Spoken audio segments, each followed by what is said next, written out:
First thing you want to do when installing these pipes is lubricate all of your sensors and your tube and your sensor. If I get in here, all the way up here, right there. Lubricate those for several days. I mean, PV blaster the living snots out of them for several days, and then try working them loose. When I first tried to do this job a couple weeks ago, I couldn't get the sensors out. They were rusted in there tight. Even tried heating them, and they didn't want to come out. So the owner of the truck has been spraying these down a lot. It also, because I only have Craftsman wrenches here, he borrowed one of the flank drive that the teeth on, snap-on wrenches from a guy at his work, and that's able to grip that a little bit better and less chance of rounding it off, which it all helped because now I was able to get this sensor out.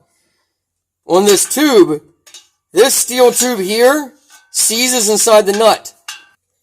What I had to do is remove these clamps and the hose from the end of it and turn it with the hose, with the nut. They all need to spin together. It is going to hit up here on your hanger here, so you're going to have to bend the tube up just a little bit as you spin it each time to clear. You're going to spin them out together. If you don't, you're going to twist this tube, either kink it or completely break it off, and then Lord knows how much GM's going to charge for that, and then you're stuck until you get one. So, like I said, unhook the tube. Like I said, it hits a little bit. You just got to bend it up a little bit to get over top of that. And then your upper bolt, the upper sensor, I was able to get out, and I anesthetized it when I put it back in, so it should come out okay. Both of these are 17 millimeter, and you can just unhook that. Or like that. It was stuck down in the hole. I just kind of had to wiggle it back and forth just a little bit to get it out, but other than that, it was fine. So the problem I ran into is this nut is seized to this line. And as you saw earlier, I was able to screw it all off, the factory tailpipe, but just gently flexing that up around. Well, now the new Banks pipe, because of the hanger design on the pipe, doesn't allow you to rotate this. I had to cut that area out, and we're going to use a compression fitting. So we'll screw this into the pipe, then we'll install the compression fitting, and then install the other half. And these are all brass. There's nothing in there that's going to be affected by heat. They're just compression. Normally you would use these on brake lines, but in this case, we're going to be using it on this. Here's a situation I was running into.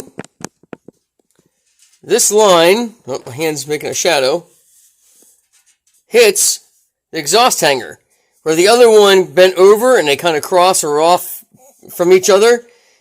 So there was no way to screw this in because it was hitting this part, this hanger here. You could take this off, bend the hanger, but you're going to have to bend it, way out, because if you look at that,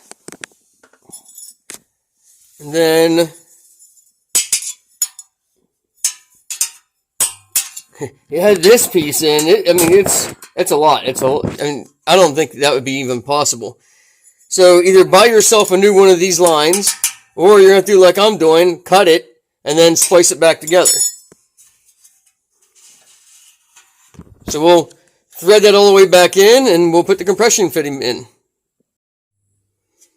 Alright, as you can see, I loosely installed those clamps to hold that in place. Slid this tight together, tighten my compression fitting, and then I'll reinstall my hose and clamp up there. Now, I've never run this setup before. I don't know if it caused any issues. I don't know why it would cause any issues, because the gases are still flowing to the sensor up above. But if it causes any issues, I'll let you know in the comments down below. The sensor up here on the top of the pipe above your axle is a 24 millimeter. There again, spray that down with all kinds of PB blaster or some kind of penetrating oil. A week, 2 weeks, 3 weeks, whatever it takes to get that out. Is how to get a more precise straight cut. You can mark it from your hanger 8.5 inches, and then fold a piece of paper, wrap it around the exhaust. I'm not going to be able to do this one-handed, but wrap it all the way around the exhaust. You can wrap it all the way around the exhaust. Now this is only, if you have a longer piece of paper, like legal pad paper, it would be longer.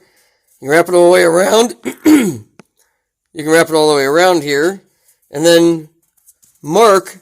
I used marking crayon and marked it all the way around the edge of the paper and followed that all the way around. And that way you'll have a nice straight cut all the way around the exhaust pipe. If you have something else that's flexible that wraps all the way around nice and straight, you can trace that around. You could use a Sharpie or something like that. As long as you mark it all the way around, it isn't going to easily rub off. And that way you have a nice straight line to cut along. They said about removing the hangers with pry bars, make your life a lot easier. Go on Amazon or somewhere else and buy a set of these exhaust hanger pliers. When I bought these, they were $20. I'll put a link in the description down below. So much easier. So much easier. Trust me. Anytime you do exhaust now, with the style clamps they have, the hangers they have, buy a pair of these. You'll probably get more than one-time use out of them. I don't like using a Sawzall to cut exhaust, like for the DPF and near catalytic converters, because a Sawzall vibrates a lot, especially if the blade catches somewhere and it starts really shaking the exhaust. So I like to use a cutoff wheel on a 3.5 inch cutoff wheel and then follow my line and cut around. Or I'll use the cutoff wheel as much as I can if you can't get the tool around, and then finish it with the Sawzall. But in this case, there's room around here. The hanger here does get in the way, so I had to feed the air hose through the middle of the hanger to cut around that side. But other than that, it cut fine. Also, they use a WD-40 to spray for all your hangers. I like to use soapy water, especially if you're using the exhaust tool. It works fine. So I'll demonstrate that here.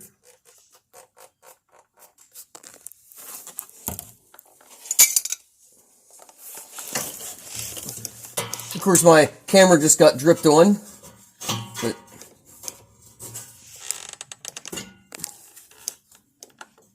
as you can see, these things make this job a lot easier. So I'll put a link in the description down below if you're going to be doing any kind of exhaust work and you want to get a set of these. Made in the USA. Be very careful because the edge of this pipe that you cut is going to be sharp. I just scratched my arm a little bit.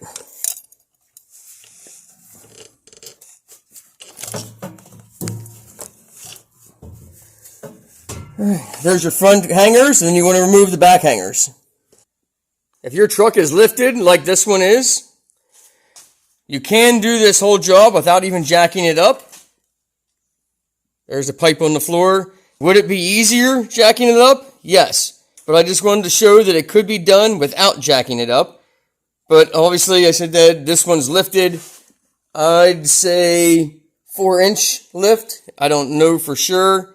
But if you have around the 4-inch lift or so, that pipe can be removed. The stock tailpipe can be removed without any kind of jacking up the truck or anything.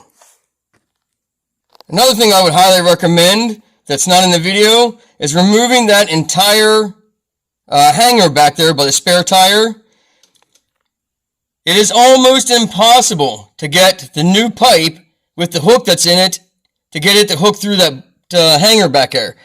Remove this exhaust hanger from the mount that's on the frame and then install it onto your new pipe. Install it onto your new pipe and then install it onto the upper hanger mount. I had to use, obviously I said about earlier, soapy water, used a long pry bar and a hammer, a rubber mallet, and then beat it on so that it was fully seated on. Now for future revisions, I anesthesed the threads on here, anesthesed these threads, but I also anesthesed underneath this nut so this doesn't seize together. It'll be easier to get off if it ever needs to come off again.